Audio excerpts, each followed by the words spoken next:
தேங்காய் மாங்காய் பட்டாணி சுண்டல் இதுல விற்க வரலங்க, செஞ்சு காமிக்க வந்திருக்கே. செஞ்சிடலாமா? பட்டாணியை நைட்டே தண்ணி ஊற்றி ஊற வச்சிடலாம். நைட் ஊற வச்ச பட்டாணி நல்லா ஊறிடுச்சு. இப்போ இதை கழுவி வேக வச்சு எடுத்துக்கலாம்.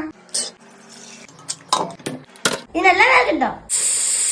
இது அப்படியே இருக்கட்டும். அதுக்குள்ள தேங்காய் மாங்காவே திருவி வச்சுக்கலாம். பாருங்க, சூப்பரா வந்திருக்கு. இதை தண்ணி இல்லாம வடிகட்டி எடுத்துக்கலாம். பாருங்க, பட்டாணி ரெடி பண்ணிட்டோம். மாங்காவையும் திருவி வச்சுட்டோம், தேங்காவையும் திருவி வச்சுட்டோம், கேரட்டையும் திருவி வச்சுட்டோம். அவ்வளவுதான். இப்ப தாளிப்பு ரெடி பண்ணிட வேண்டியதுதான். கடலெண்ணெய் ஊத்திக்கலாம். உங்க வீட்டுல நல்லெண்ணெய் இருந்துச்சுன்னா அதை ஊத்திக்கோங்க. அதுதான் சூப்பரா இருக்கும். எங்க வீட்டுல நல்லெண்ணெய் முடிஞ்சிருச்சு. கடுகு போட்டுக்கலாம். கடுகு நல்லா பொரிஞ்சது வத்தல் போட்டுக்கலாம். கருவேப்பிலை போட்டுக்கலாம்.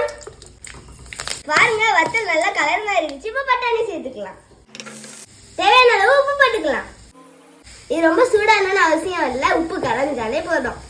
இப்படி சாப்பிட்டாலே டேஸ்ட் செம்மையா இருக்கும். இதோட டேஸ்டா பண்ண போறோம். நம்ம தேங்காய் போட்டுக்கலாம், மாங்காய் போட்டுக்கலாம், கேரட் போட்டுக்கலாம். பாருங்க, பார்க்க சூப்பரா இருக்கு. பார்க்க மட்டும் இல்ல, டேஸ்ட் அதோட பயங்கரமா இருக்கும். ரெடி ஆயிடுச்சு. சாப்பிட்டு பார்த்துடலாம்.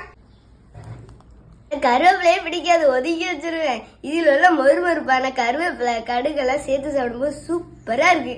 கண்டிப்பா நீங்களும் ட்ரை பண்ணுங்க. டேஸ்ட் தரமா இருக்கு.